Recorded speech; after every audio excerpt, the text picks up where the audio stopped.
यहाँ पर लेकर आया।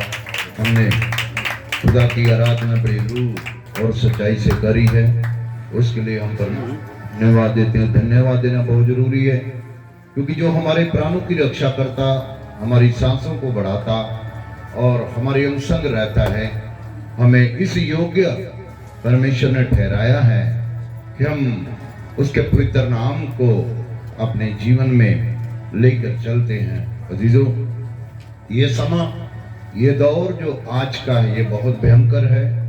बहुत मुश्किलातों में आज संसार और संसार के लोग अपने जीवन को व्यतीत कर रहे हैं, लेकिन खुदा का शुक्र करो कि खुदा ने हमें एक अच्छी जगह, अच्छा स्थान दिया है कि जिसमें हम अपने आप को सेफ समझते हैं और परमेश्वर हमारे ऊपर हर रोज अपना अनुग्रह करे रखता है। ये दुख, तकलीफ, परेशानियां, रोग, बीमारियां, ये हमारे शरीर का एक हिस्सा है जो जब तक इंसान इस दुनिया में रहता है तब तक ये कारवां चलता रहता है। लेकिन खुदा का शुक्र करो कि जिसने हमें इन चीजों से आजाद कर रखा और हम आज भी परमेश्वर की स्तुति करने वाले लोग ठहरते हैं। एक अच्छी वर्शिप आपने बेटे जॉन के द्वारा आपने अपने जीवन, अपनी लाइफ में ग्रहण करी है। धन्यवाद देता हूं प्रभु का कि ये परमेश्वर का अभिषेक है, ये खुदा का अभिषेक है। जैसे आपने खुदा की दासी के द्वारा इस गवाही को सुना कि हमारा भी एक मेरा छोटा बेटा है जो वो प्रभु में पूरी रीति से नहीं है, वो एक फॉर्मेलिटी के तौर पर ही वो काम कर रहा है, लेकिन हम दुआ कर रहे हैं खुदा उसका भी समय लाएगा और वो भी एक बड़ी गवाही के साथ एक दिन खड़ा होगा। ये हमारा विश्वास है। ये शैतान की बहुत बड़ी योजना रहती है कि वो घर के किसी ना किसी सदस्य को चुन लेता है कि वो पूरे परिवार को डिस्टर्ब करे, खुदा के अनुग्रह से उन्हें दूर रखे और वो घराना परमेश्वर में अपना मन नहीं बल्कि सांसारिक बातों में अपने मन को लगा के रखे। अजीजों, जब हम विश्वास में खरे उतरते हैं और खड़े और अड़े रहते हैं तो परमेश्वर हमारी प्रार्थना को उत्तर जरूर देता है। वो अद्भुत कार्य करने वाला खुदा है और मैं विश्वास करता हूं कि वही कार्य आपके जीवन में भी होने वाले हैं। आप विश्वास रखें, परमेश्वर मेरे और आपके लिए बड़े बड़े काम कर सकता है। मूसा को खुदा ने कहा इस्राएलियों से कहे चुपचाप खड़े रहो, चुपचाप खड़े रहो और यहोवा के काम को देखो, खुदा के काम को देखो, बस चुपचाप खड़े रहो, विरोध मत करो, रो मत, लेकिन चुपचाप खुदा में होते हुए प्रार्थना में बने रहो। परमेश्वर तेरे लिए बड़े काम करने की ताकत रखता है, जो समुद्र को दो भाग कर सकता है, जो चट्टान में से पानी को निकाल सकता है, जो आग का खंभा एक लाइट का काम रात को देता है, वो हमारा परमेश्वर मेरे लिए बड़े कामों कर सकता है। Hallelujah, hallelujah, hallelujah. कई बार जिंदगी में ऐसा लगता है ये होने वाला नहीं, कई सालों से हम इस काम को करना चाहते हैं लेकिन वो नहीं हुआ और हमारा विश्वास डोल जाता है, हमारा विश्वास कमजोर पड़ जाता है। लेकिन अजीजों, ऐसा नहीं है, ऐसा नहीं है। जब आप विश्वास में, मजबूत विश्वास में आप खड़े रहते हैं तो चाहे साल कितने भी बीत जाएं, चाहे समा कितना भी बीत जाए, अगला समा आपका आने वाला है और परमेश्वर आपकी उम्मीद के ऊपर खड़ा होने वाला है। और लिखा है लज्जा में कोई उम्मीद में कोई लज्जा नहीं होती, उम्मीद में कोई शर्म नहीं होती। उम्मीद के साथ जब आप बैठते हो, विश्वास के साथ आप बैठे रहते हो। अब्राहम को देखो, जब परमेश्वर के दास ने उसके लिए भविष्यवाणी करी, उसने 25 साल इंतजार किया। 25 साल बहुत बड़ा पीरियड है जो 25 साल इंतजार करना, 25 साल विश्वास में बने रहना। आज लोग 5 घंटे के लिए विश्वास नहीं करते, 5 दिन के लिए विश्वास नहीं करते, लेकिन इतना लंबा पीरियड जिसमें वो विश्वास योग्य रहा, परमेश्वर ने उस विश्वास को देखकर खुदा ने 25 साल के बाद खुदा ने उसके जीवन में बड़ा कार्य किया है, बड़ा काम किया है जो कभी होने वाला नहीं था, जिससे वो हार चुके थे। लेकिन अब्राहम उस विश्वास पे खड़ा रहा। यदि आपके जीवन में कोई कठिनाई दिखती है, आपको ऐसा लगता है मेरे जीवन में यह कार्य नहीं हो सकता, कई सालों से मैं इसके लिए दुआ कर रही हूं, दुआ करना, मैं बहुत बहुत सियानियों के पास भी जा चुका हूं, मैं इधर उधर सब करके देख लिया, नहीं होने वाला। मैं आज खुदा के कलाम में से आपको एक ऐसे इंसान के बारे में बताना चाहता हूं जिसने 38 साल इंतजार किया। 38 ईयर, 38 साल उसने इंतजार किया है। 38 साल में उसने क्या नहीं किया होगा। 38 साल में जितनी परेशानी उसने अपने जीवन में, अपने शरीर में, अपनी लाइफ में उसने सही है, उसने उस परेशानी से आजाद होने के लिए अपनी लाइफ में क्या नहीं किया होगा। आज इंसान जब परेशानियों में फंस जाता है, परीक्षाओं में फंस जाता है, दुखों में, बीमारियों में चला जाता है, उससे बाहर निकलने के लिए इंसान क्या नहीं करता। वो तो कई बार बहुतों को देखा, वो अपना घर बार बेच देते हैं, अपना सोना चांदी, अपनी पूंजी सब बेच देते हैं कि किसी ना किसी रीति से इस परेशानियों से मैं आजादी पाऊं, मैं दुखों से बाहर निकल जाऊं। जब हम बाइबल को पढ़ते हैं, उस औरत के बारे में भी हम जानते हैं, वो बहन जो 12 साल से रोगी थी, 12 साल में उसने क्या नहीं किया। लिखा वो बड़े वैद्यों के पास गई और उसने दुख उठाया। वैद्यों के पास जाने के बावजूद भी वो दुख उठाती है। और वह बड़ी अमीर थी और उसका सारा कुछ बिक गया, वह कंगाल हो गई। परंतु बाद में जब सब कुछ चला गया, उसके पास एक ही उम्मीद थी, यीशु। और लिखा वो मन में कहती थी कि मैं यीशु के पल्लू को छूऊंगी तो चंगी हो जाऊंगी। ये क्या था? ये उसके मन का विश्वास था। ये विश्वास तब जगा है जब उसका सब कुछ चला गया। अब उसके पास एक ही विश्वास है कि मैं यीशु को छूऊंगी तो चंगी हो जाऊंगी। 12 साल उसने अपनी जिंदगी के वेस्ट किए। अगर वो पहले से ही मन में ये मान लेती, ये विश्वास कर लेती कि हाँ मैं यीशु के पास जाऊंगी, मैं यीशु से कहूंगी, क्योंकि क्षमा और चंगा करने का अधिकार केवल यीशु मसीह के ही पास है। मेरिकल, आप प्रार्थना में क्यों मेरिकल देखते हैं? आप प्रार्थना में टेस्टिमनी क्यों देखते हैं?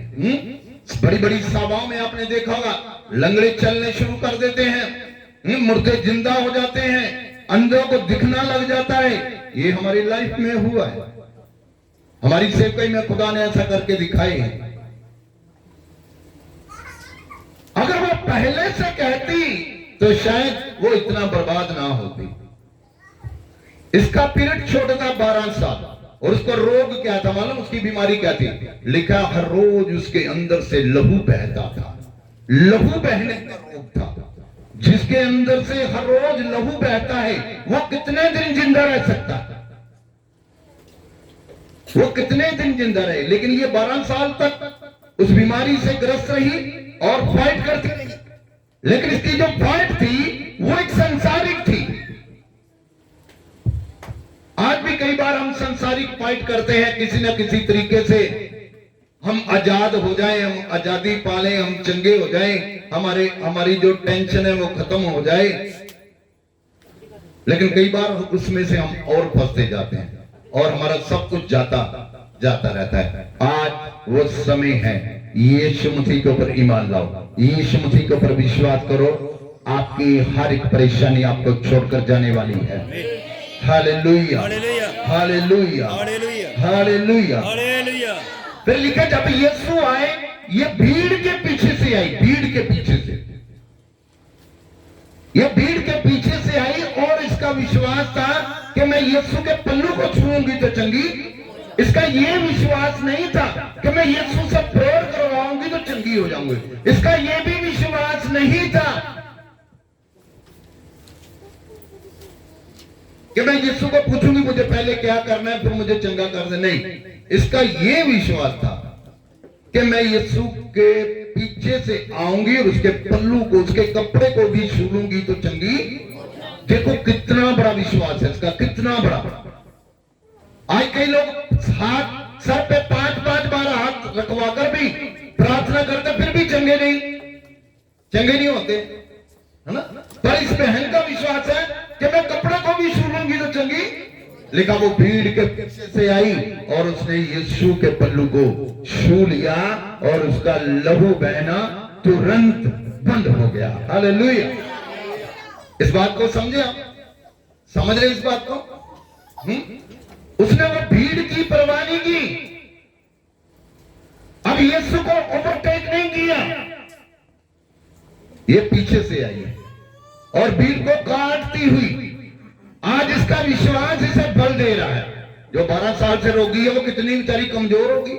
जिसको 12 साल से हर रोज ब्लड निकल रहा है वो कितनी तगड़ी होगी। लेकिन आज इसका विश्वास इसको बल दे रहा है।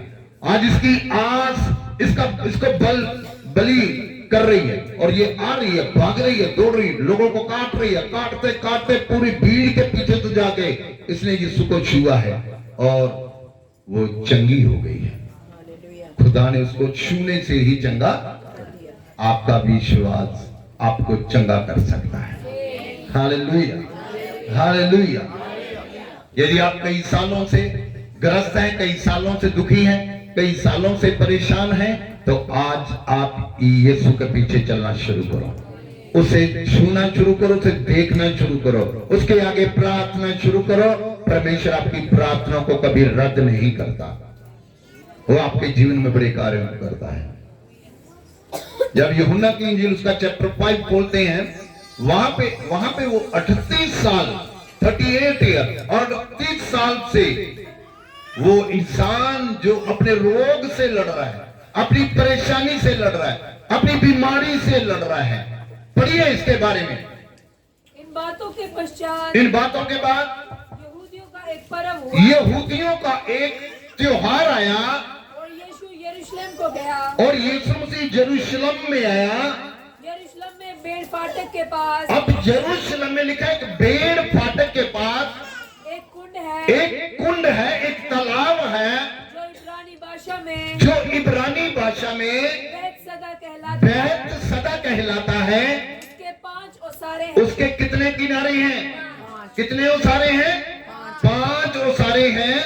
उनमें बहुत से बीमार, अब लिखा में बहुत से बीमार, उस कुंड में बहुत से बीमार।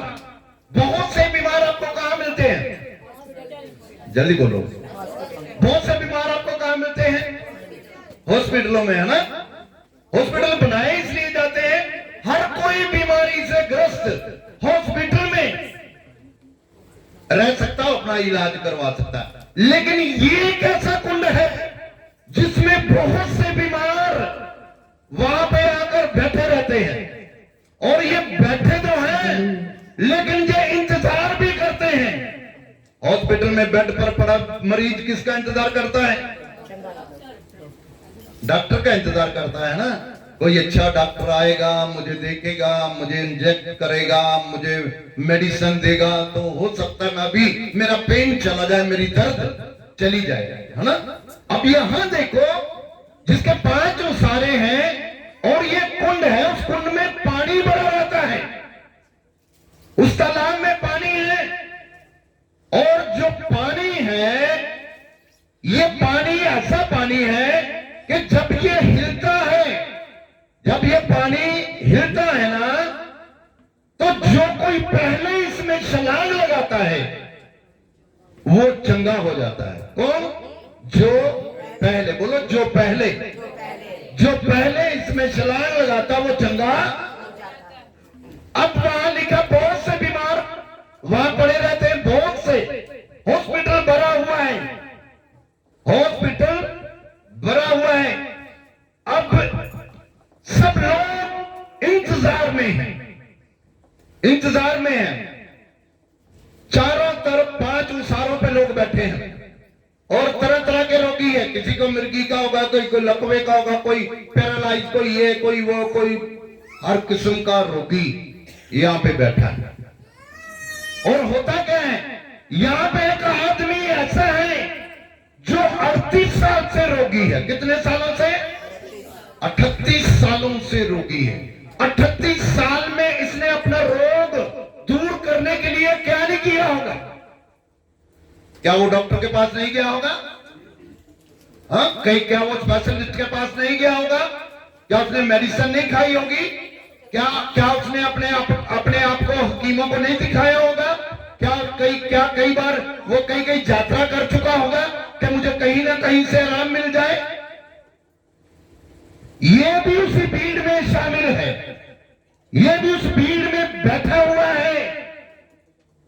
इसको रोग क्या है? पढ़िए। इसमें बहुत से बीमार, अंधे नंबर 1 सुनते हैं ना? नंबर 1 कौन? अंधे जिनको दिखता नहीं है, लंगड़े जो चल नहीं सकते, और सूखे अंग वाले, और जिनके अंग सूख चुके हैं, पैरालाइज पेशेंट, पानी के जिनके अंग सूख चुके हैं। ये यहाँ पे जो मरीज है ना, ये अद्भुत किस्म के हैं, जिनका हॉस्पिटल में इलाज नहीं चलता। अब जिसकी आंखें जन्म से ना हो, उसका डॉक्टर क्या करेंगे? वो नकली आंखें तो डाल सकते हैं, परंतु वो आंखें देख तो नहीं सकती। जिसकी टांग कटी हो, वो नकली टांग तो लगवा सकता है, पर वो असली टांग जैसा बल तो नहीं चल सकता, दौड़ तो नहीं सकता। जिसका अंग मां के पेट से सूख चुका है, उसका डॉक्टर क्या कर सकता है? कुछ नहीं हो सकता।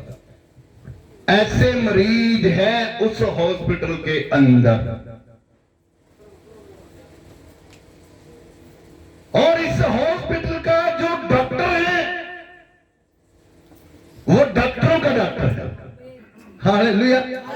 जो दुनिया के डॉक्टर हैं, इन्होंने जहां तक पढ़ी है वहां तक है, उसके आगे कुछ भी नहीं है। लेकिन ये वो डॉक्टर है जो डॉक्टरों का भी डॉक्टर है, जिसके आगे कोई भी बीमारी टिक नहीं, जिसके आगे कोई भी काम मुश्किल नहीं है। लिखा वो पानी हिलने की आशा में बैठे रहते थे। पानी कब हिले? ये क्या है? आशा किसे बोलते हैं? उम्मीद में बैठे रहते हैं। ये बैठे रहते हैं पानी कब हिले। अब पानी कब हिलेगा उसका समय नहीं लिखा हुआ बाइबल में कि 4 बजे हिलेगा, 3 बजे हिलेगा, 2 बजे हिलेगा। चलो इन सब लोग रेडी रहे। जैसे 2 बजेंगे पानी हिलते ही छलांग लगाएंगे तो चंगे। लेकिन ये उम्मीद में बैठे हुए हैं, उम्मीद में, विश्वास में बैठे हुए हैं, क्योंकि ये संसारिक इलाज से हार चुके हैं। डॉक्टर ने इनकार कर दिया, आपका इलाज नहीं है। अब ये यीशु का इंतजार कर रहे हैं, उस पानी का इंतजार करे कब है। वो पानी कौन हिलाता मालूम? लिखा खुदा के दूत, खुदा के स्वर्ग दूत अपने समय के मुताबिक, मेरे समय के मुताबिक नहीं, बीमारों के समय के मुताबिक नहीं, परमेश्वर के दिए हुए समय के मुताबिक वो स्वर्ग दूत उतरते थे, उस पानी को वो हिलाते थे। और जैसे ही पानी हिलता था, प्रिय, क्योंकि नियुक्त समय पर परमेश्वर के स्वर्गदूत कुंड में उतरकर पानी को हिलाया करते थे। पानी हिलते ही जो कोई पहले उतरता वह चंगा हो जाता था। हालेलुया। जो कोई पहले उतरता वो क्या होता था? चंगा। पहले उतरने का मतलब आप समझते हैं। फॉर एग्जाम्पल, हम रेलवे में अपना टिकट बुक कर रहे हैं, एयरपोर्ट में टिकट बुक कर रहे हैं, ऑनलाइन है। ऑनलाइन के लिए भी लाइन लगी रहती है, मालूम आपको? नहीं मालूम है। ऑनलाइन में भी एक लाइन होती है, जिसका रिसेप्ट करेंगे, जब आपकी बारी आएगी आपका भी वो मैसेज रिसेप्ट होगा, तभी आपको ओटीपी वगैरह वो आएगा। समझ गए? ऐसे ही जब हम किसी लाइन में खड़े होते हैं तो जो पहले नंबर पे खड़ा रहता है, विंडो खुलने से पहले, पता नहीं वो 1 घंटा वहां खड़ा रहा है, या 5 मिनट खड़ा रहा है, या रात का वो खड़ा है। हमने अपने जीवन में ऐसा किया। सुनो, जैसे ही विंडो ओपन होती है, खिड़की खुलती है, पहले बारी किसकी आती है? जो फ्रंट पे खड़ा। अब जो लास्ट में खड़ा वो तो नहीं आगे ले सकता ना, है ना? यहां लिखा जो पहले छलांग लगाता था वो चंगा होके बाहर आ जाता था। Hallelujah, hallelujah. पहले छलांग लगाने का मतलब है खुदा की हजूरी में पहला बात, पहला समा खुदा को देना। हम तो समय के है ही नहीं, हम तो समय से आते ही नहीं, हमारा समा अपना है। अब पीछे लाइन में खड़े हो गए, आपकी बारी कब आएगी? बोलो समझदारो, पीछे लाइन में खड़े, आप लेट आए हैं। जो रात का लगा हुआ पहले उसको मिलना है टिकट के नहीं, पहले उसको मिलेगा रिजर्वेशन नहीं, आपको तो तब मिलेगा जब आपकी बारी। इसलिए खड़े रहो, लेट आए हो तो खड़े रहो, नंबर आपका भी आने वाला है। Hallelujah, hallelujah, hallelujah. बात समझ रहे इस बात को? क्योंकि आपने लेट किया है, आपने सुस्ती, आपने लापरवाही की है, आप अपने कामों में बिजी हैं और अपने तरीके से अपनी परेशानी का हल चाहते हैं, इसलिए आप लेट पहुंचे उस डॉक्टर के पास जो बिना किसी शर्त के इलाज कर देता है, और ऐसा इलाज करता है जिसका दुनिया में इलाज नहीं। लिखा वहां एक बंदा था जो 38 साल से वेट कर रहा था। कितने सालों से? 38 साल से। अब ये वो इंसान है जो चल नहीं पाता, अब ये वो इंसान है जो रेंगता हो भी पानी में नहीं गिर सकता, क्योंकि इसके आने से पहले के इतने होनहार हैं जो पहले पानी का इंतजार कर रहे हैं। वो पहले से खड़े हैं कि स्वर्गदूत आए, पानी को हिलाए और हम इसमें छलांग लगाए तो चंगे, और बाइबल कहती वो चंगे भी होके बाहर आ जाते थे। पढ़िए, पढ़िए, शाबाश। वहां एक मनुष्य था, वहां एक मनुष्य था, बहुत से बीमार, उनमें से वहां एक, कितने थे? एक मनुष्य था जो 38 वर्ष से बीमारी जो में पड़ा था। 38 सालों से बीमारी में था। यीशु ने उसे पड़ा हुआ देखकर, यीशु ने उसे पड़ा हुआ देखकर, ये जानकर कि वह बहुत दिनों से इस वो दशा में बहुत दिनों से पड़ा हुआ है, उससे पूछा क्या तू चंगा होना चाहता क्या है? तू चंगा होना चाहता है? उस बीमार ने उसे उत्तर उस दिया, बीमार ने उसको जवाब दिया, है प्रभु, मेरे पास कोई मनुष्य नहीं, ये मेरे पास कोई ऐसा मददगार नहीं कि जब पानी हिलाया जब जाए पानी हिलाया जाए तो मुझे कुंड में उतारे। तो मुझे कुंड में उतारे। ये सच बोल रहा था, मालूम,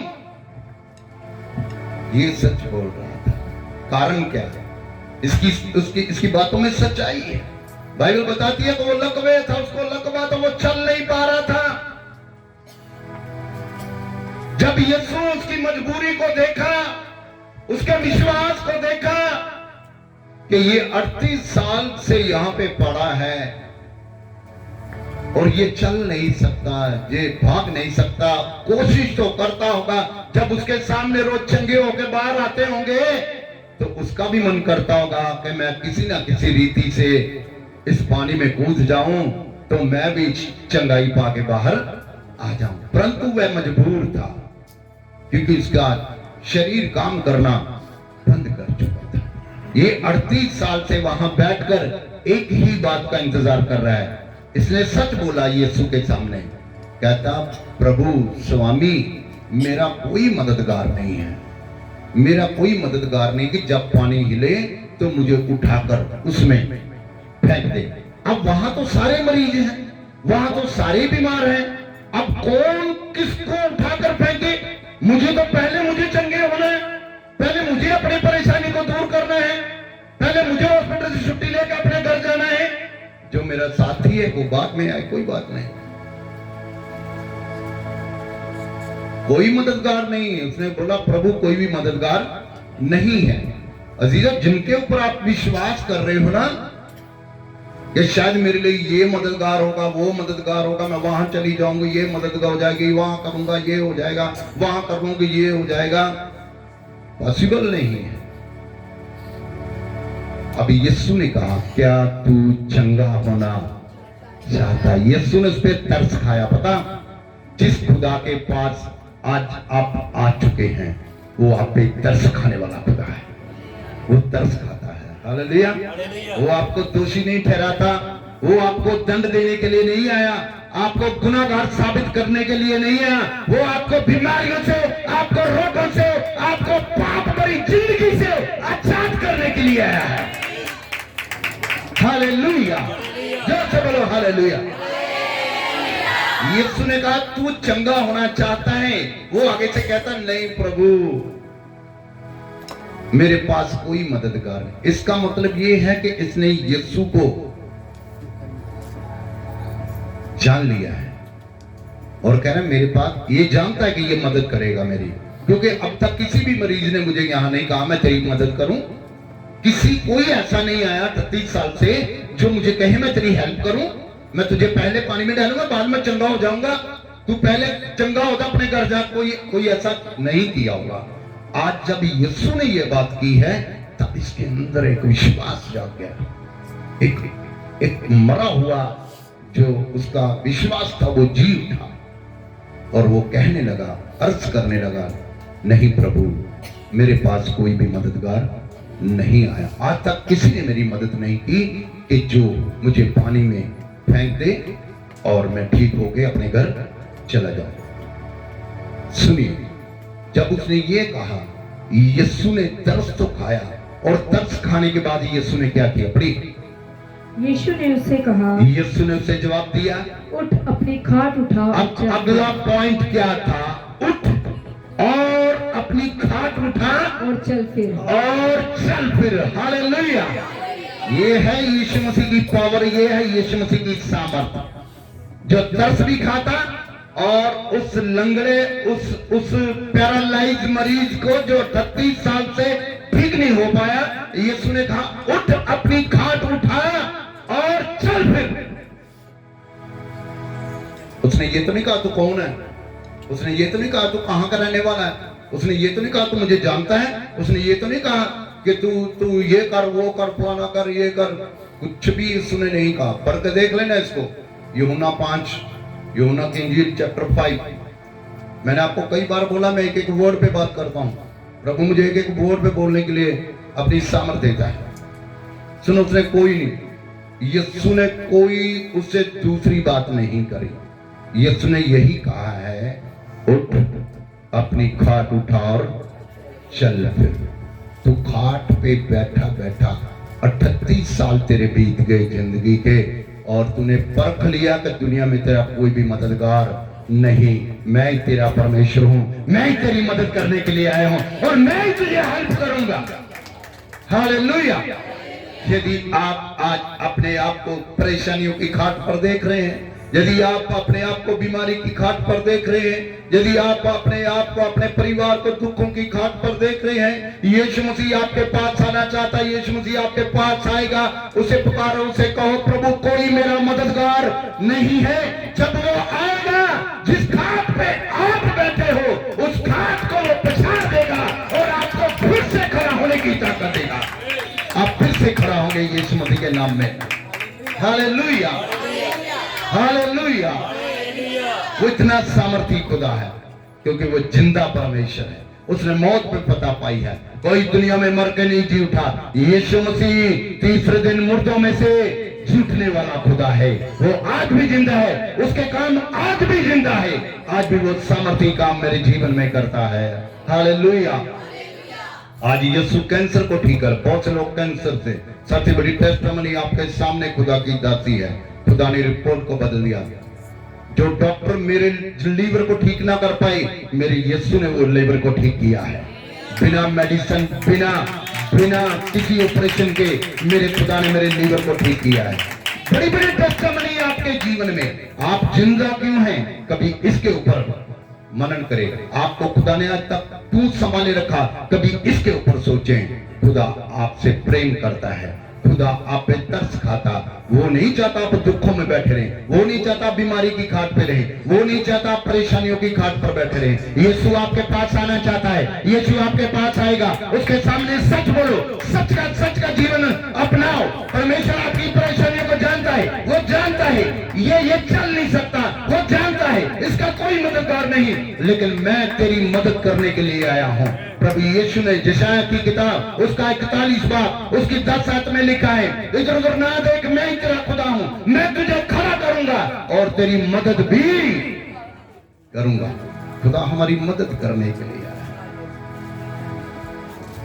जब यीशु ने कहा उठ और चल फिर, ये क्या था? ये कमांड था, क्योंकि यीशु ही चंगाई है, यीशु ही सामर्थ है, यीशु ही वो पावर है, यीशु ही डॉक्टरों का डॉक्टर, हकीमों का हकीम है। वो बेशक मेडिसिन इस्तेमाल ना करे, उसका वचन हमें ताकत दे देता है, उसका वचन हमें खड़ा कर देता है, उस पर किया विश्वास हमें बल दे देता है। हालेलुया। हाँ, जब ये बोला तब क्या होगा? देखो, वह मनुष्य तुरंत चंगा हो गया। वो मनुष्य तुरंत चंगा हुआ, तुरंत उसी समय।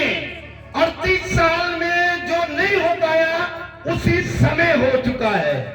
आपके जीवन में कई सालों से जो नहीं हुआ, आज विश्वास करें, आज विश्वास करें, यीशु कभी से चलना शुरू करें, आज वो होने वाला आपके साथ, आपके परिवार में होने वाला है, आपकी जिंदगी, आपकी लाइफ में होने वाला है, आपके घरानों में वो काम होने वाला है। हालेलुया। सुस्त लोग बोलो हालेलुया।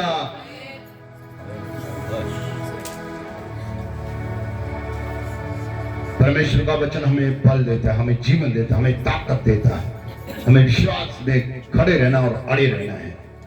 मैं आपसे फिर कहता हूं और प्रभु की आत्मा में आपके लिए भविष्यवाणी करता हूं, आने वाला समय, आने वाला कल, आने वाले दिन आपके लिए जी उठने के दिन होंगे। चाहे वो आत्मा में हो, चाहे वो बीमारियों में हो, हर प्रकार की दुविधाएं जो आपके परिवार, आपके जीवन में कार्य करती है, हर प्रकार के दुख रोग, बीमारियां, परेशानियां जो आपकी लाइफ को उस खाट पर बैठा चुकी है, आज यीशु मसीह के सामर्थ्य नाम से मैं कमांड करता हूँ, आप उठ खड़े होंगे यीशु मसीह के नाम से। परमेश्वर आपको उठने की ताकत देगा, बल देगा। जैसे ये 38 साल के बाद इसके घुटनों में बल आ गया, लिखा वो तुरंत चंगा। आप भी अपने बारे में ये घोषणा करें, मैं चंगी हो गई। आप अपने बारे में घोषणा करें, मैं यीशु के नाम में चंगी हो गई। जोर से बोलो, मेरा परिवार चंगा हो गया, मेरी बच्ची चंगी होगी, मेरा बच्चा चंगा हो गया, मेरा पति चंगा हो गया, मेरी पत्नी चंगी होगी, मेरे रिश्तेदार चंगे हो गए। जो घोषणा करते हैं वो अपने जीवन में प्राप्त करते हैं। हालेलुया। रिसीव करो खुदा के कलाम को, ये काम आपके परिवार में होने वाला है। आप एक बड़ी टेस्टमनी के साथ खड़े होंगे, यहाँ पे आप एक बड़ी गवाही के साथ आएंगे। मेरे खुदा ने मेरे लिए बड़े बड़े कार्य कर दिए हैं, मेरे खुदा ने मेरी जिंदगी में वो किया जो 38 साल से ना हो पाया। परमेश्वर महान और तरस खाने वाला खुदा है। लिखा वो तुरंत चंगा हो गया। ये समा खुदा का है। खुदा चाहे तो आपको तुरंत चंगा कर दे, खुदा चाहे तो वो आपके विश्वास को परखे कि आप कितने विश्वास के लायक हैं। क्या आप मतलबी तो नहीं? क्या आप मतलब के लिए तो नहीं खुदा के पीछे हैं? परमेश्वर को कौन बना सकता है? इंसान को इंसान बना देता है, लेकिन मनुष्य परमेश्वर को कभी भी बना नहीं सकता। पढ़िए इसको आगे थोड़ा सा। वह मनुष्य तुरंत चंगा हो गया और अपनी खाट उठाकर चलने फिरने लगा। अपनी खाट उठाकर चलने फिरने लगा। ये खाट पे था। किस पे था? जब खाट पे इंसान बैठता है तो बोझ किस पे बढ़ता है? मनुष्य पर बढ़ता है या बैठने वाले पे बढ़ता है? बैठे हुए। अरे जब आप अपने बेड पे सोते हैं तो बोझ कौन उठाता है? जब हम खाट पे बैठते हैं तो बोझ कौन उठाता है? जब हम चेयर पे बैठते हैं तो हमारा बोझ कौन उठाता है? है ना? इसका बोझ किसने उठाया? खाट ने उठाया। इसके पास ताकत नहीं थी कि वो खाट को उठा सके, क्योंकि वो खुद बोझ बन बैठा था। आज यीशु के कहने से, यीशु के बोलने से, यीशु मसीह पे विश्वास करने से उसका बोझ हल्का हो गया है। अब उसमें इतनी ताकत आ गई है, इतनी सामर्थ आ गई है कि वो खुद बोझ उठा सकता है। हालेलुया। लिखा वो खाट उठाकर चलने फिरने लगा। खुदा इतना आपको ताकत दे देगा, खुदा इतना बल आपको दे देगा। यदि आपने अपनी टांगों में बल खो दिया, आपने अपनी कमर में बल खो दिया, आपने अपने शरीर में बल खो दिया, खुदा पे भरोसा करें, खुदा पर विश्वास करें। वो स्वर्ग से बल भेजने वाला खुदा है। उसका वचन कहता है, मेरे लोग उकाबों की मानद उड़ेंगे, वह कभी ना थकेंगे, ना कभी श्रमित होंगे। खुदा के लोग उकाब के बारे में जानते हैं। पढ़ा है किसी ने उकाब के बारे में? उकाब कैसा पक्षी है, उकाब के अंदर कौन सी क्वालिटी है, उकाब करता क्या है लाइफ में? उकाब हमेशा ऊंची उड़ान भरता है और कई 100 किलोमीटर ऊपर जाकर उसको पंखों के हिलाने की जरूरत नहीं पड़ती। उकाब वो है जो ऊपर से जमीन पर देख लेता है। खुदा ने उसको इतनी नजर तेज दी है। उकाब वो है जो अपने से भारी बोझ उठा के उड़ सकता है। खुदा इतना बल आपको देने वाला है, खुदा इतनी ताकत आपको देगा। कितने लोग समझ रहे इस वचन को? यदि आप समझ रहे हैं, मनन करो, परमेश्वर का वो बल आपके ऊपर उतरने वाला है। Hallelujah, hallelujah. लिखा वो खाट उठाकर चलने फिरने, बस यहाँ बात खत्म होगी, कम हो गया, टाटा बाय बाय। कुछ लोग इसलिए होते हैं, है ना। मैंने अपनी लाइफ में मिनिस्ट्री में बहुत से काम देखे। बेटा सुनीत मेरे साथ बड़ी नेशनल मीटिंगों में जाता रहा है, बड़े बड़े काम खुदा ने किए। लोग आते, काम होता, खुदा अपने काम करता है और बस अपना काम किया, बस खत्म। ये नहीं, वो ये चीज नहीं जानते कि जो मेरी आज मदद कर रहा, कल को फिर मुझे इसकी जरूरत है, क्योंकि हम तो संसार में हैं। तो संसार में तो ये ऑटोमेटिक है, चलता रहता है।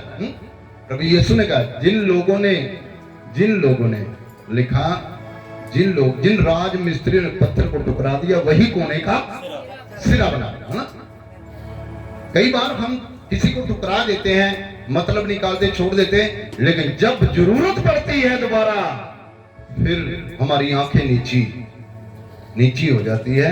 हम इस काबिल ही नहीं रहते कि उससे कुछ मदद मांग सके। यहां देखिए इसके बारे में, पढ़िए शब्द, जल्दी पढ़िए। वह सबत का दिन था, इसीलिए यहूदी उसे जो चंगा हुआ था कहने लगे। अब वो सबत का दिन था जिस दिन चंगा हुआ, और यहूदी वो थे जो बातों पे टिप्पणियां करते थे, बातों पे विरोध करते थे यीशु मसीह का। अब इन्होंने एक सवाल खड़ा कर दिया, हाँ, आज तो सबत का दिन है, तुझे खाट उठाना उचित नहीं। तुझे खाट उठाना अच्छा है? आज तो सबत का दिन है, तूने कानून को तोड़ दिया है, तूने यहाँ की रीति को तोड़ दिया है। तू पहले चंगा हो जाता, 38 साल तू इधर बैठा था। वो नहीं जानते कि कौन चंगा करके गया, वो नहीं जानते किसने कर दिया, हाँ? अब यीशु की सामर्थ के बारे में नहीं जानते। ये अपनी ताकत, अपना बल दिखाना चाहते हैं, क्योंकि इन्होंने बहुत पढ़ लिया है, बहुत कुछ जान लिया है, लेकिन यीशु की सामर्थ को ना पहचान सके, यीशु के बल को ना पहचान, यीशु मसीह के अंदर से जो चंगाई निकली उसको ना पहचान सके। हाँ, उसने उन्हें उत्तर दिया, जिसने मुझे चंगा किया उसने मुझसे कहा, अपनी खाट उठा और चल फिर। जिसने मुझे चंगा किया है उसी ने मुझे आज्ञा दी है। अब चंगे हो गए तो आज्ञा किसकी माननी? अब काम हो गया, आज्ञा किसकी माननी? जिसने चंगा, है ना। जिसकी दवाई मुझे लगती, मुझे वही जाना ना, या मुझे डॉक्टर चेंज करना है। जिस दिन डॉक्टर की दवाई मुझे ना लगी, मैं दूसरे दिन तुरंत चेंज करूंगा, कोई वो डॉक्टर ढूंढूंगा जिसकी दवाई मुझे। तो जिस दिन मुझे हकीम की 2 रुपए की पुड़ी लगी, तो मेरे लिए स्पेशल लिस्ट वही है ना, मेरे लिए वही है जिसकी दवाई मुझे लगी। अब यहूदी ने सवाल खड़ा किया, इस बंदे ने जवाब दिया, गवाही दी इसने कहा जिसने मुझे चंगा किया मैं उसी की आज्ञा को मानूंगा, मैं उसी के कहने पे चलूंगा। मैं मतलब ही नहीं हूं निकाल के भाग जाऊंगा, मैं मतलब ही नहीं तो चंगा हो गया बस बात खत्म होगी, लेकिन मुझे उसकी आज्ञा पे चलना है, मुझे इसी आज्ञा को मानना है। हो सकता है कि मेरी टांग ठीक होगी, हो सकता है मेरी बाजू खराब हो जाए, हो सकता है बाजू ठीक होगी मेरी कमर ना चले, मुझे फिर इसी के पास आना पड़े।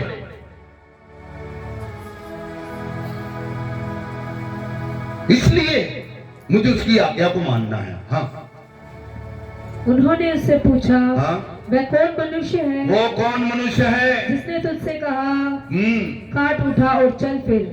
कौन है, हमें बताओ वो कौन है? जो यीशु मसीह की ताकत को नहीं जानते, यीशु मसीह के वचन को नहीं जानते, यीशु मसीह की पावर को नहीं जानते, वो ये सवाल कर सकते हैं। उन्होंने कहा हमें बताओ वो कौन मनुष्य है जिसने तुझे चंगा किया। 38 साल से तो हम देख रहे हैं तुझे, 38 साल तो हमें होगा तुझे देखते कि तू खाट पे बैठा रहता था, तूने बड़े इलाज किया तो ठीक हो पाया, लेकिन वो कौन बंदा हमें भी बता, हमें बता तो किस डॉक्टर ने तुझे चंगा कर दिया है? जो 38 साल से ना हुआ वो 1 सेकंड में तेरे जीवन में कैसे हो गया? हाँ। परंतु जो चंगा हो गया था वह नहीं जानता था कि वह कौन है, क्योंकि उस जगह में भीड़ होने के कारण यीशु वहां से हट गया था। वो भी नहीं जानता था कि कौन मुझे चंगा करके चला, लेकिन आज्ञा मानता है, ये आज्ञा मानता है, गवाही बन गई है इसकी। पहचान नहीं पाया कौन चंगा करके चला, लेकिन गवाही दे रहा है और पीछे भी चलना चाहता है। जब हम आगे पढ़ते हैं इसमें लिखा है कि जब यीशु एक हैकल में आया और जब वहां पे हैकल खत्म हुई तो ये बंदा उसको वहां पे चर्च से बाहर आते हुए दिखाई दिया। अब यीशु ने इसे पहचाना, यीशु ने इसे पास बुलाया और कहा तू वही है ना, तू वही है जो चंगा हुआ था? उसने बोला हाँ प्रभु मैं वही हूं। यीशु ने कहा याद रख दोबारा पाप ना करना, दोबारा पाप। अब यीशु ने ये नहीं कहा तू मेरे पीछे ही आ जा, तू मेरे साथ ही चल ले, है ना? पर बिना यीशु की पहचान के वो कहां पाया जा रहा है? वो कहां है? खुदा के घर में है वो खुदा के घर से निकला, वो बंदगी करके बाहर आया है। अब यीशु को मिला, यीशु ने कहा तू वही है। इसने पहले कहा है कि मैं उसे नहीं जानता क्योंकि भीड़ थी, मुझे कौन चंगा करके चला गया, लेकिन ये आज्ञाकारी निकला, ये सच्चा निकला क्योंकि इसने सच बोला यीशु के साथ। ये सच बात थी कि वो 38 साल से खाट पर बेचारा इंतजार करता रहा, मुझे कोई उठाकर पानी में डाल दे, परंतु कोई उसका मददगार नहीं मिला। याद करो खुदा के लोगों, आज विश्वास में आ जाओ, आपकी अगर कोई हेल्प कर सकता है तो वो केवल यीशु ही कर सकता है। अगर संसार आपसे मुंह मोड़ चुका है, आपकी मदद नहीं कर रहे हैं, लोगों ने, डॉक्टरों ने आपको लूट लिया, सियानों ने आपको लूट लिया, आप बड़ी बड़ी जगह पे जा चुके, कहीं कामयाबी नहीं पाई, अब एक ही ऑप्शन है आपके पास, वही ऑप्शन जो इस 12 साल से रोगी बहन ने चुना कि मैं यीशु के पीछे चलूंगी तो चंगी। यहां उसको मालूम है कुछ लगने वाला, कुछ देना, कुछ नारियल नहीं फोड़ना, मुझे कोई यात्रा नहीं करनी है, मुझे सिर्फ यीशु के पीछे चलना है, तो विश्वास करती हूं चंगी, तो वो चंगी हुई है। ऐसा नहीं लिखा उसका लहू बहना तुरंत। यीशु मसीह आपकी जिंदगी में तुरंत काम करना चाहता है, आपकी लाइफ में तुरंत काम होंगे, आपके परिवारों में, आपकी जिंदगी में तुरंत काम होंगे। Hallelujah, hallelujah, hallelujah. तिमाई का पुत्र भरतिमाई, उसके बारे में आप लोग जानते हैं, वो एक भीख मांगने वाला था, जन्म से अंधा था, मां के पेट से दोनों आंखें उसकी नहीं थी, और लिखा है कि वो सड़क पर बैठ के भीख मांगा करता था, आने जाने वालों से वो भीख मांगता था। आपने अपने शहर में, अपने गांव में, अपने मोहल्ले में बहुत से ऐसे देखे होंगे जिनकी आंखें नहीं होती, वो केवल भीख मांगा करते हैं, भिखारी बन जाता, उनका जीवन भीख मांगने वाला हो जाता है। वो भीख मांगता था। एक दिन यीशु मसीह शहर में आए और ये सड़क पर कपड़ा बिछाकर लोग आते हैं, फेंक के चले जाते हैं।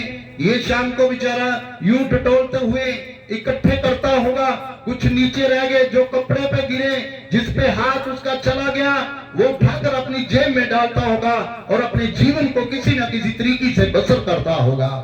आज यीशु मसीह शहर में लिखा, यीशु के पीछे बड़ी भीड़ थी। वो भीड़ 5000 की भी हो सकती है, 2000 की भी हो सकती है, 10,000 की भी हो सकती है, 1,00,000 की भी हो सकती है। जब ये भीड़ जा रही थी, उनके शूज की आवाज आ रही थी, पांव की आवाजें आ रही थी, उसी सड़क से गुजरे। इस अंधे ने, अंधा देख नहीं सकता, अंधा बोल सकता है। अंधा देख नहीं सकता, अंधा सुन सकता है। उसने अपने कानों से आवाज को सुना। पहले तो कभी इस रोड से इतनी भीड़ नहीं गई, इतनी शूज की आवाज नहीं आई, लेकिन आज ये मूवमेंट कैसी है, कैसी है।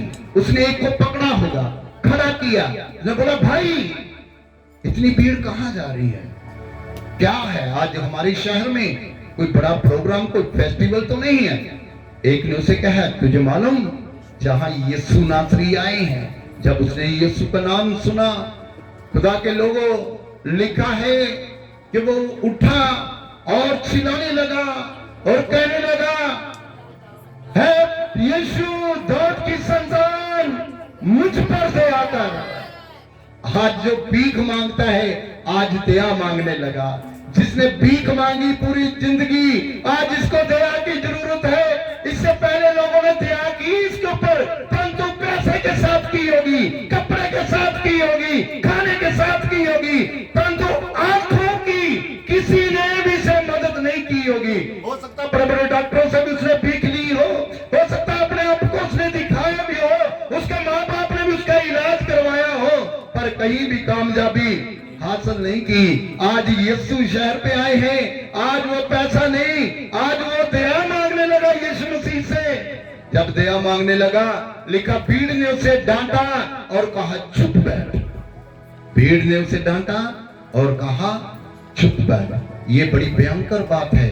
अपनी लाइफ में सोच लो, यीशु के पीछे चलना मतलब भीड़ को अपने खिलाफ करना है। ये वो भीड़ है जो आपकी भलाई नहीं चाहती, ये वो भीड़ है जो आपको खुश नहीं देखना चाहती, ये वो भीड़ है जो आपको रोते हुए देखना पसंद करती है। फॉर एग्जाम्पल मैं आपको बताता हूं, आप अपने परिवार में अच्छा खा रहे हैं, अच्छा कमा रहे हैं, आपका घर बहुत सुंदर है, आपके बच्चे बड़े लायक हैं, पढ़े लिखे हैं, आपको नहीं मालूम पेट दर्द किसी को हो रहा है, आपको देख के मालूम कोई ना कोई आपका जो भीड़ वाला है ना आसपास में, वो आपके खिलाफ खड़ा हो चुका है, वो खड़ा हो चुका है। उसको टेंशन है कि ये कैसे है, ये कैसे हो गया। वो आपके लिए कुछ भी करेगा, चाहे वो आपके ऊपर जादू टोना करवाए, चाहे वो किसी न किसी रीति से आपको परेशान देखे, वो परेशान देखना चाहता है। ये शैतान की बहुत बड़ी योजना रहती है प्रभु के लोगों के खिलाफ में। सुनो मेरी बात, इसको समझने की जरूरत है। लिखा कि जब वो चिल्लाया, भीड़ ने उसे डांटा और कहा चुप बैठ। ये भीड़ क्या सोच रही है पता अपने आप में कि हम अच्छे भले हैं, हम होनहार हैं, हम ही यीशु के लायक हैं। तू अंधा है, तेरी औकात भीख मांगना, आप भीख मांगो, इससे बढ़कर आप यीशु के पास जाए, यीशु से बात नहीं कर सकते, है ना। इनको अपने ऊपर गुमान और घमंड हो सकता है, लेकिन यीशु किन के लिए आया है? यीशु किन की सुनता है? यीशु दुखियों के लिए आया है, यीशु पापियों के लिए आया है, यीशु उनके लिए आया है जिनकी कोई मदद नहीं करता। वो अपने वचन को पूरा करता है जो यशायाह 41:10 में लिखा है, मैं तेरी मदद कर। इसकी मदद लोग करते होंगे, मैंने बता दिया आपको, बार बार रिपीट नहीं करूंगा। आज इसने दया की भीख मांग ली है, और मांगी किससे है? जो दया की भीख दे सकता है, जिसके पास दया की भीख है, जो दे सकता है। भीड़ ने चुप कराया, ये डरा नहीं, ये लिखा और जोर से चिल्लाने लगा। अब मैं नहीं, आप चिल्लाएंगे मेरे साथ? कितने लोग दया चाहते हैं अपने परिवार के लिए, अपने घराने के लिए, अपने बच्चों परिवार के लिए दया चाहते हैं, है ना? आप उस अंधे की तरह चिल्लाएंगे, है ना? चलिए मैं 1 2 3 बोलूंगा तो आपको चिल्लाना है। 1 2 3।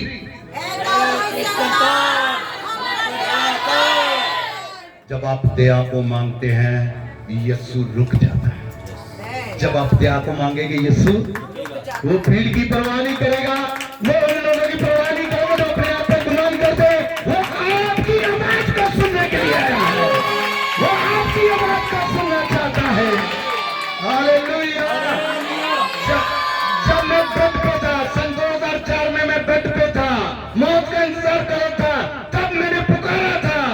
मैंने कहा था कि तुम मुर्दों को जिंदा करता है, तुझ में ताकत है तो मुझे भी जिंदा करके दिखा, मुझे भी बचा।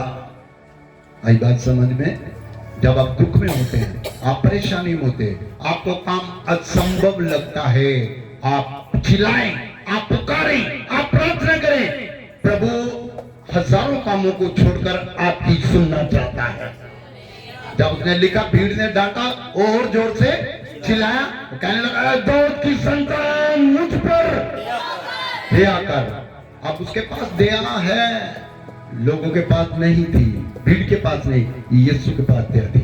लिखा यीशु रुका और रुक कर यीशु पीछे मुड़ा और अपने चेलों से कहा, जाओ उसे मेरे पास लेकर आओ। अब भीड़ शर्मिंदा हुई वहां पे, वो लोग शर्मिंदा हुए जिन्होंने डांटा था। पता, जब यीशु ने खुद ही कह दिया कि इसको मेरे पास लाओ, अब भीड़ क्या कर सकती है? कुछ नहीं कर पाएगी। चेले के बात, चल तेरे को यीशु ने बुलाया। अब जिसको पकड़ के बेचारे को लाए, अंधा था, यीशु के सामने खड़ा किया। अब यीशु ने उसे देखा और यीशु ने कहा, तू क्या चाहता है मैं तेरे लिए? तू क्या चाहता है? ये शब्द हमें यीशु से बातें करने की ताकत देता है। आप बाइबल शुरू से लेकर आखिर तक पढ़ो, परमेश्वर हमारे लिए कुछ करना चाहता। पढ़ के देखो वो क्या क्या कर सकता है, करना क्या चाहता हो, आपको उसमें मिलेगा। यीशु ने इसे कहा, तू क्या चाहता मैं तेरे लिए करूं। अब ये अंधे ने पता क्या बोला? इसने ये नहीं कहा, प्रभु तेरे साथ बड़ी भीड़ है, इनको बोल दे कि आज थोड़ा ज्यादा कर दो, तेरी बात मानेगी, भीड़ है तेरी, मानते हैं ये। ऐसा नहीं उसने कहा ये कर कि मैं देखने। कहते अंधा क्या चाहे 2 आंखें। पैसे तो रोज इसको मिलते थे, आज इसको आंखों की जरूरत है। यीशु ने कहा देखने लग। उसने नहीं कहा पहले बपतिस्मा ले ले, उसने नहीं कहा पहले बाइबल ट्रेनिंग कर ले, उसने नहीं कहा कि पहले दुआ करने जो सीख ले। यीशु ने कहा देखने लग। लिखा वह देखने लगा, उसी वक्त देखने लगा, तुरंत देखने लगा। खुदा ने उसकी आंखें खोल दी। Hallelujah, hallelujah. जब उसकी आंखें खुली, उससे पहले उसने यीशु को नहीं देखा, क्योंकि वो तो अंधा था। उसने कहां देखा? अब जब आंखें खुल गई, इसने क्या सामने क्या देखा? इसने क्या देखा? जब आंखें खुली, इसने क्या देखा? जिसने आंखें खोली उसको देख लिया। जिसने यीशु को देख लिया, उसने पिता को देख लिया। यीशु को देख लिया, अब इसने यीशु को देख लिया। अजीजों, हमारी आंखें होते हुए भी हम यीशु को नहीं देख पा रहे। आंखें हैं, ये सूरज देखती है कितनी दूर, ये चांद को देखती है, ये तारों को देख रही है, हा? कितनी दूर देख रही है, लेकिन पास में यीशु दिखाई नहीं देता, घर में यीशु दिखाई नहीं देता, अपने जीवन में, अपनी जिंदगी में यीशु दिखाई नहीं देता, अपनी बातों, अपने स्वभाव में यीशु दिखाई। चांद कितने लोगों ने देखा? चांद कितने लोगों ने देखा? कई लोग हाथ नहीं उठा रहे। और तुसी चंद्रमा नहीं देखा? कितनी दूरी इसकी पता? 3,84,000 किलोमीटर, 3,84,000 किलोमीटर इसकी जमीन से दूरी है। आपकी नजर इतनी तेज नजर आपकी कि आप 3,84,000 किलोमीटर दूर चांद को देख रहे हैं। सितारे कितनी दूर है, सूरज की दूरी कितनी, आज तक कोई नाप नहीं पाया। समझ गए? हमारी नजर कितनी तेज है, इतना दूर देखते हैं। कभी यीशु को अपनी जिंदगी में देखना शुरू करो, कभी यीशु को अपने जीवन में देखना शुरू करो। आपकी हर इम्पॉसिबल काम पॉसिबल में बदल जाएगा। आपकी हर मुश्किल आसान होने वाली है। आपका हर रोग, हर बीमारी जो 31 साल का, 20 साल का, 10 साल का, 5 साल से आपको बीमारी के घाट पर रखा है, वो घाट पलटने वाली है यीशु मसीह के नाम में। ताली बजा जोर से यीशु मसीह के नाम से। वो सामर्थी खुदा है, वो आपके लिए बड़ा कुछ करना चाहता है। सिर्फ उसे पुकारे, उस अंधे की तरह पुकारे, प्रभु मुझ पर दया कर, मैं देखना चाहता हूं। मुझे चांद सितारे तो दिखते हैं 3,84,000 किलोमीटर दूर, पर तू पास खड़ा हुआ नहीं दिखता, तू मेरे घर में नहीं दिखता, मेरे जीवन में, मेरे कामों में दिखना शुरू कर दे। अंधे ने यीशु को देख लिया। हम आंखें रहते हुए भी यीशु को देख नहीं सकते। यीशु को देखना शुरू करें, यीशु आपको देखना चाहता है। हालेलुया। सो धन्यवाद है परमेश्वर के इस वचन के लिए जो खुदा ने हमारे लिए दिया है। विश्वास करें, विश्वास में खड़े रहें, अड़े रहें। और मैं आपसे कहता हूं, अगला नंबर आपका होगा, परमेश्वर आपको उठाकर खड़ा करेगा।